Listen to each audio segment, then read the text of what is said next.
একটা রিপোর্টের পর্যালোচনা খুবই জরুরি। সেটি হচ্ছে ট্রাম্পের সঙ্গে দূরত্ব মিটিয়ে ফেলতে পারবেন doctor Yunus. South China morning পোস্টের প্রতিবেদনে এই কথাটা বলা হচ্ছে।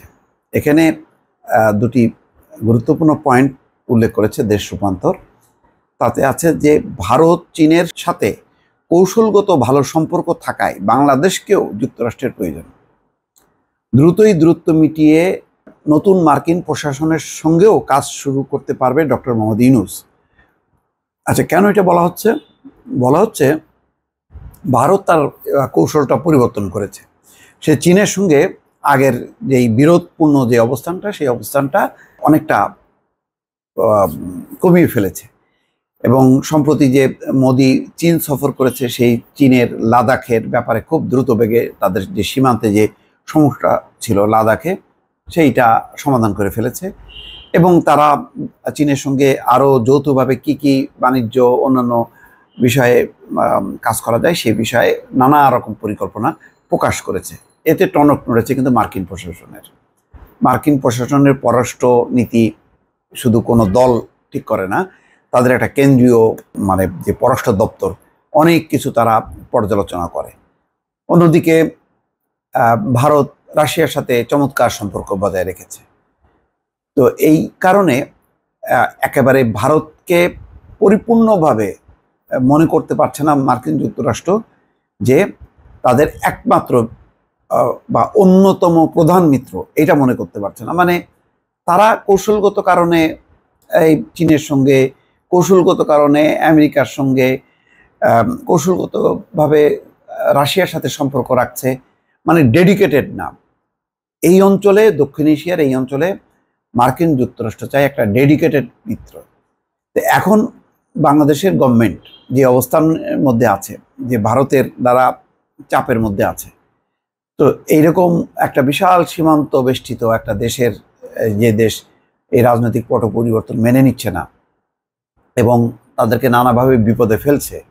আবার বাংলাদেশের অবস্থা হচ্ছে যে বাংলাদেশ এখন এই মুহূর্তে ভারতকে আর ভরসা করতে পারছে না। এই অবস্থায় যুক্তরাষ্ট্র হতে পারে তার অন্যতম প্রধান মিত্র এবং একমাত্র মিত্র হইতে পারে, ডেডিকেটেড মিত্র। এই ধারণাটা এই পত্রিকায় বা সাউথ চায়না মর্নিং পোস্টের প্রতিবেদনে এটা প্রতিফলিত হয়েছে যে আন্তর্জাতিক রাজনৈতিক প্রেক্ষাপট এমনভাবে এখন সাজানো যে ইচ্ছা করলেই ডক্টর মোহাম্মদ ইউনূসের পক্ষে খুবই সহজ যে ট্রাম্প প্রশাসনের সঙ্গে একটা ভালো সম্পর্ক তৈরি করে ফেলা। এবং যুক্তরাষ্ট্রেরও প্রয়োজন বাংলাদেশের মতন একটা ডেডিকেটেড দেশ মিত্র হিসেবে পাশে পাওয়ার জন্য। সে আর ভারতের আগে যেমন বাইডেন প্রশাসন প্রথম দিকে ভারতের মাধ্যমে বাংলাদেশকে দেখতো, পরে রাজনৈতিক পট পরিবর্তনের আগে দিয়ে বা পরে একদম সরাসরি যেভাবে সম্পর্কটা স্থাপন করেছিল, ট্রাম্প প্রশাসনও সম্ভবত এর ব্যত্যয় ঘটাবে না, এমনটাই বলা হচ্ছে।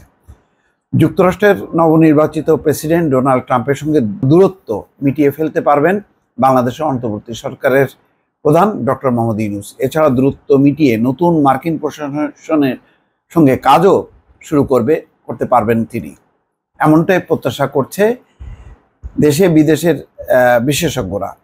হংকং ভিত্তিক সংবাদ মাধ্যম সাউথ চায়না মর্নিং পোস্টের এক প্রতিবেদনে এই কথা বলা হয়েছে। বিশেষজ্ঞরা বলছেন ট্রাম্পের সঙ্গে ইউনূসের দূরত্ব ও বিরোধপূর্ণ সম্পর্কটা ওপেন সিক্রেট, কিন্তু বাংলাদেশের সঙ্গে ভারত ও চীনের কৌশলগত ভালো সম্পর্ক থাকায় বাংলাদেশকেও যুক্তরাষ্ট্রের প্রয়োজন।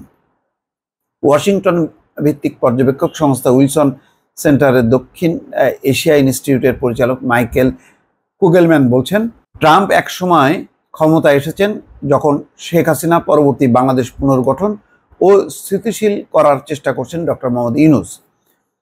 আমি মনে করি ডক্টর ইউনূস খুব দ্রুতই ট্রাম্পের সঙ্গে দ্বন্দ্ব মিটিয়ে ফেলবেন।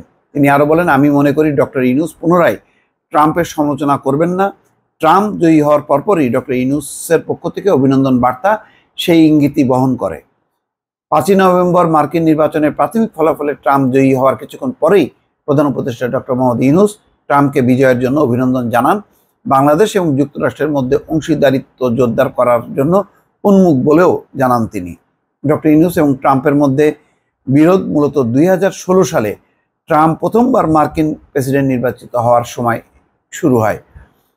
ট্রাম্প প্রেসিডেন্ট নির্বাচিত হওয়ার পর ডক্টর ইউনূস তার কড়া সমালোচনা করেছিলেন এবং ট্রাম্পের জয়কে একটি সূর্যগ্রহণ বলে মন্তব্য করেছিলেন। অন্যদিকে যুক্তরাষ্ট্রের ডেমোক্রেটিক পার্টির নেতাদের সঙ্গে ডক্টর ইউনূসের সম্পর্ক বরাবরই হৃদ্যতাপূর্ণ। তিনি সাবেক মার্কিন প্রেসিডেন্ট বিল ক্লিন্টন এবং বিলের স্ত্রী সাবেক মার্কিন পররাষ্ট্রমন্ত্রী হিলারি ক্লিন্টনের খুব ঘনিষ্ঠ ব্যক্তি হিসাবে পরিচিত। আন্তর্জাতিক সম্পর্ক বিভাগের অধ্যাপক লাইলুফার ইয়াসমিন বলেন, ডক্টর ইউনূস বর্তমানে 16 কোটি মানুষের একটি দেশের প্রতিনিধিত্ব করছেন, যে দেশটির ভূ রাজনৈতিক গুরুত্ব রয়েছে দক্ষিণ এশিয়ায় এবং বাইরেও। সুতরাং তখনকার এবং বর্তমান পরিস্থিতি ভিন্ন। ইয়াসমিন আরও বলেন, ডক্টর ইউনূস বাংলাদেশের বৈদেশিক সম্পর্কগুলো বুদ্ধিমত্তার সাথে নিপুণভাবে পরিচালনা করছেন। এটা মানে 16 সালে ডক্টর মোহাম্মদ ইউনূসের কি অবস্থান ছিল, ট্রাম্পের অবস্থান কি, আর 24-এর মধ্যে আকাশ পাতাল তফাৎ। ফলে কোনো একটা বিষয় ওই আগের ঘটনা দ্বারা নিয়ন্ত্রিত হয় না, এর মধ্যে অনেক পরিবর্তন এসছে। আর এখন বাংলাদেশ যেভাবে একেবারে যুক্তরাষ্ট্রমুখী হইতে চায়, এই জায়গাটার সুযোগটা যুক্তরাষ্ট্র ছাড়তে চাইবে না। স্বাভাবিকভাবেই ট্রাম্প প্রশাসনকে যখন কে ব্রিফ করবে পররাষ্ট্র মন্ত্রণালয়, তখন ট্রাম্প প্রশাসনও এর অন্যথা করবে না বলে অনেকে মনে করছেন। দর্শক ভালো থাকবেন, আল্লাহ হাফেজ।